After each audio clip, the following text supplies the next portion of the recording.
जय बोले सेमकरी माता की, सयाजी महाराज की, रामसा पीर की। उपस्थित गोपालगढ़ के विधायक पदाधिकारी साहब, मेड़ता के विधायक महेंद्र बावरी जी, अंतर्राष्ट्रीय बॉडी बिल्डर प्रिया सिंह मेघवाल, भाई बाबूलाल जी सरपंच साहब, सम्मानित मंच, उपस्थित मौजूद बुजुर्गों, नौजवान साथियों, मेरे छोटे भाइयों, सबसे पहले तो भीनमाल के अंदर तो आपने जोशीला ऐतिहासिक स्वागत किया, सर्व समाज का हृदय से आभार प्रकट करता हूँ। बहुत बहुत आपको धन्यवाद।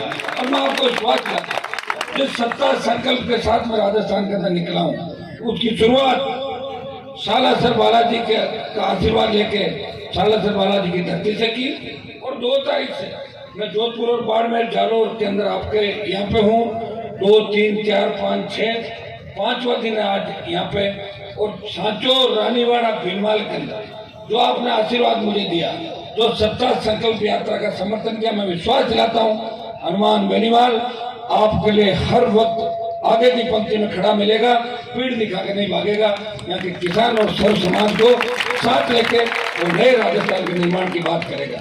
वही बहुत बड़ा दुर्भाग्य राजस्थान के अंदर कि आजादी के 75 साल बाद भी नरेगा में मजदूरी करके हम हमारे बच्चों को पढ़ा रहे हैं। अगर इस राजस्थान की चिंता पहले के नेताओं ने की होती, अगर इस राजस्थान की चिंता उन किसान नेताओं ने की होगी, तो लगातार अपने परिवार को आगे बढ़ाने और मंत्री बनने की दौड़ में ही जीवन उन्होंने निकाल दिया।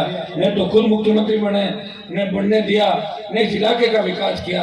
70 साल पहले जालोर भीनमाल की धरती पे सिंचाई का पानी आ जाता तो यहाँ के बेटे बेटियां भी जर्मनी, इंग्लैंड, अमेरिका के अंदर पढ़ते, या उद्योग लगते, रोजगार मिलता। और जो बाहर की कंपनियां जो भी आ रही है, तेल के कुओं से लेकर भिवाड़ी तक के जो कारखाने हैं, अगर यहाँ 80% स्थानीय बच्चों को रोजगार मिलता तो बेरोजगारी की समस्या का बहुत बड़ा समाधान हो सकता था।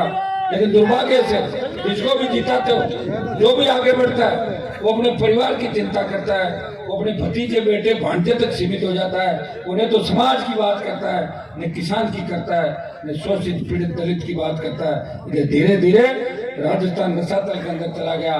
ये जालोर, सांचोर वो इलाके हैं, ये मारवाड़ वो इलाका है जहाँ की संस्कृति की एक अनूठी मिसाल इस देश के अंदर कायम की जाती थी। भाई आज भी हमारे मारवाड़ियों ने, चाहे गुजरात, महाराष्ट्र या साउथ नॉर्थ ईस्ट के अंदर देखें, अपने दमखम पे अपनी मेहनत से लोगों को भी रोजगार दिया, देश की आर्थिक व्यवस्था को आगे बढ़ाने का प्रयास किया, कोशिश की। मैं जब मद्रास जाता हूँ, मैं सूरत जाता हूँ, बेंगलोर जाता हूँ, तब सारी जातियां वहाँ मिलके मेरा स्वागत करती है।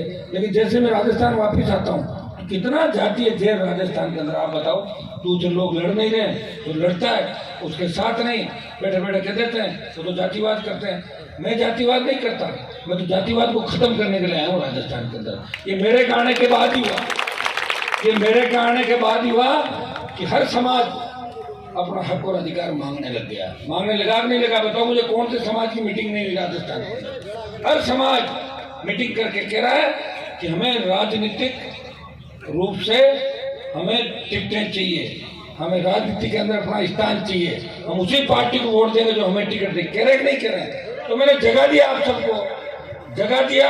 और जब सब जग जाओगे और अच्छे बुरे की पहचान कर लोगे, उस दिन अपना भी जातिवाद खत्म हो जाएगा। ये जाति में थोड़ा लाया धरती पे, ये तो कोई न कोई पहले लाया होगा, हमें तो मिली थी। ये उस जाति का फार्म भराते हैं नौकरी के अंदर, पुलिस वाले खड़े को पूछ लो, जाति लिखवाते हैं, जाति ये वो सारा। तो भाइयों, इतना ही विश्वास मैं आपको दिला सकता हूँ कि किसान कर्ज माफी, फ्री बिजली, टोल मुक्त राजस्थान, सशक्त लोकायुक्त, रोजगार, खेत खेत सिंचाई का पानी और 80% स्थानीय लोगों को रोजगार मिले इकाइयों के अंदर, इसको लेके सत्ता संकल्प व्यवस्था परिवर्तन। व्यवस्था परिवर्तन बिना सत्ता का नहीं होगी, इसलिए हमने इसका नाम दिया है सत्ता संकल्प लेंगे हम और व्यवस्था को बदल देंगे। हम ऐसी व्यवस्था चाहते हैं कि गांव का गरीब आदमी फटी धोती फटी जूती के अंदर अगर वो थाने तहसील में जाए तो थानेदार तहसीलदार बोले, बाबा बैठो चाय पियोगे या कोल्ड ड्रिंक मंगाऊं आपके लिए। ये व्यवस्था राजस्थान के अंदर मैं चाहता हूँ। मैं ये व्यवस्था चाहता हूँ कि रात को 12 बजे भी हमारी बहन बेटियां अगर सड़क पर निकले तो ऐसा महसूस करे वो घर के आंगन के अंदर घूम रही हो। पुलिस से आम आदमी नहीं डरे, गुंडे बदमाश पुलिस से डरे और आम आदमी पुलिस को अपना दोस्त समझे। ऐसी व्यवस्था हनुमान बेनीवाल राजस्थान के अंदर चाहता है। भाइयों किस बात का टोल दे रहे हो आप बताओ? डीजल पेट्रोल 100 रुपए। जब गाड़ी का रजिस्ट्रेशन कराएंगे डीटी ऑफिस के अंदर तो शायद बोलेरो का कितना लगता है? 1,00,000 1.5 लाख लग जाता है। हाँ 1.5 लाख। स्कॉर्पियो का ज्यादा लगता होगा, फॉर्च्यूनर का और ज्यादा लगता होगा। और फिर भी टोल भीनमाल से कोई ट्रक लेके चलेगा और चारों महानगरों में घूम के जब वापिस भीनमाल आएगा तो 30,000 का टोल देना पड़ेगा। कितना? 30,000 का टोल। वो किसके लिए ले रहे हो? किससे ले रहे हो भाई? जनता का टैक्स। सड़कें बना नहीं रहे हो। ये 7 मैंने सड़क देखी 3 महीने पहले बनी नहीं और पूरी टूट गई सड़क सारी। सारा भ्रष्टाचार चारों तरफ। अशोक गहलोत कह रहे हैं कि मेरी सरकार वसुंधरा ने बचाई। इससे बड़ा मिलाजुली का क्या खेल होगा राजस्थान के अंदर? बताओ मुझे। ये मिलाजुली का खेल है। आज के लोगों को क्या हो गया कि खुद अपने गिरबान में झांक के नहीं देखते। हर कोई मुझे चुनौती दे देता है। अरे मैंने कहा तुम्हारी औकात ही नहीं कि मुझे चुनौती दे। जो अपनी कॉन्स्टिट्यूंसी में घूम रहा है तो मुझे क्या चुनौती दे रहा है? फर्स्ट बार कोई एमएलए बन गए, किसी का आशीर्वाद है और अगर मैं हनुमान जी की चुनौती देता हूँ सोचा ऐसा बयान देते पॉपुलर हो जाएंगे। मुझे चुनौती मत दो। अपने इलाके को संभालो। तो इलाके में 3rd नंबर रह गए ना तो 15 बीमारी एक साथ हो जाएगी, टेबलेट खानी पड़ेगी। समझ गया ना? मैं तो चुनौती एक लोगों को दे रहा हूँ। मैं तो वसुंधरा को चुनौती दी, 7 समंदर पार फेंक दिया। मोदी को चुनौती दी, आ गया छोड़ के। किसानों को जरूरत पड़ी, गहलोत के बेटे को हरा के ये साबित किया कि हनुमान के फॉलोवर ताकतवर है। वो जिधर चलता है उधर जमाना चलता है। गहलोत के बेटे को हराया। तो भाइयों हनुमान बेनीवाल को जो नेता बयानबाजी करके पॉपुलरिटी की RLP, अरे पार्टी तो बनाई यहाँ तो 70 साल के अंदर लोग पाड़ा बदलते थे, पार्टियां बदलते थे। कांग्रेस से टिकट नहीं मिली, भाजपा का दुपट्टा पहन लिया, भाजपा ने टिकट नहीं दी, कांग्रेस ज्वाइन कर ली। एक व्यक्ति ने आपको पार्टी दी है, चिन्ह भी दिया है और पार्टी के अंदर वैकेंसी भी है।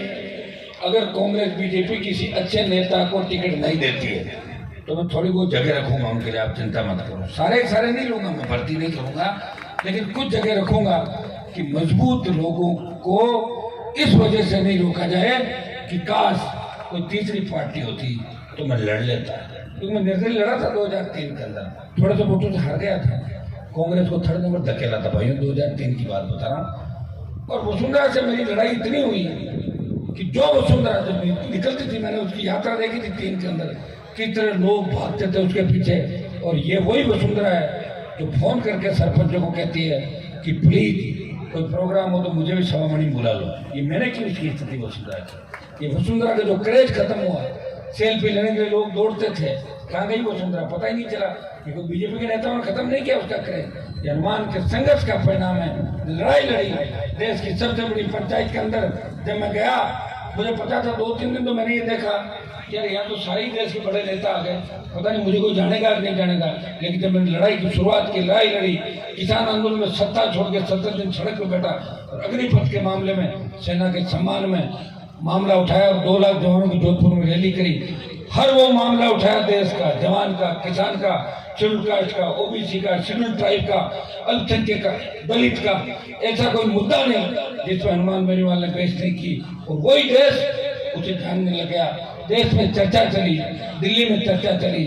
इस बार राजस्थान में राह आसान नहीं है। इस बार तीसरा मोर्चा मजबूती से ताल ठोक रहा है। राष्ट्रीय लोकतांत्रिक पार्टी जो किसान के बेटों किसानों का आशीर्वाद से बनी पार्टी है, इस बार कांग्रेस और बीजेपी की हालत खस्ता कर देगी राजस्थान में। और ये सही है, 85 लाख नए वोट राजस्थान में जुड़े हैं। और 85 लाख जब वोट पोल करेगा 90%, वो पहला वोट देगा भ्रष्टाचार के खिलाफ, अपराध मुक्त राजस्थान के खिलाफ। जिस तरह पेपर लीक हो रहा है वो बच्चा चाहेगा मैं वोट उस पार्टी को दूं जो पेपर लीक नहीं होने देगी। मैं उस पार्टी को वोट करूं जो गुंडे बदमाशों को भगा देगी राजस्थान से।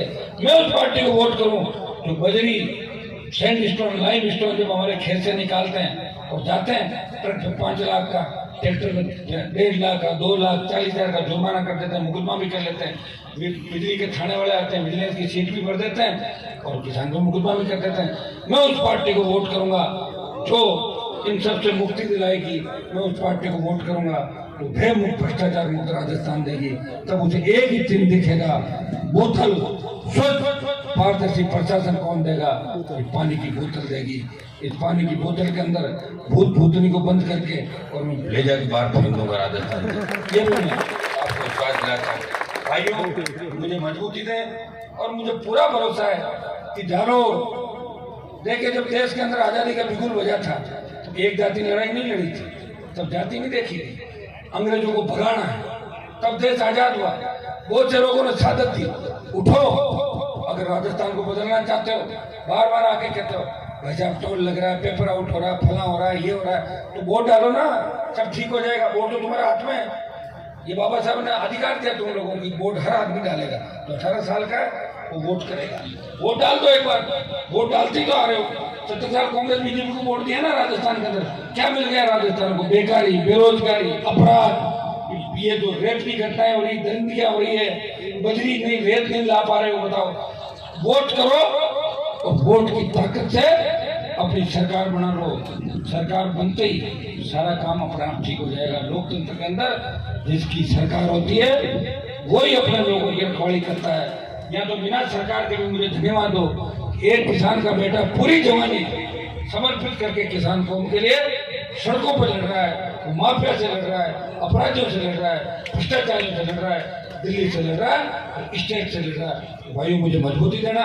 इतना विश्वास आपको दिलाता हूँ कि उम्मीदवारों को जो चयन होगा, हमारे पुकरा जिले के एमएलए साहब बैठे हैं कि जालोर जिले में यहाँ आसपास नौकरी की इन्होंने बिजली विभाग के अंदर, लेकिन इनसे लोग नाराज नहीं। बिजली वालों से लोग अक्सर नाराज होते हैं, वो सीट पर लेते हैं, लेकिन इनसे कोई नाराज नहीं।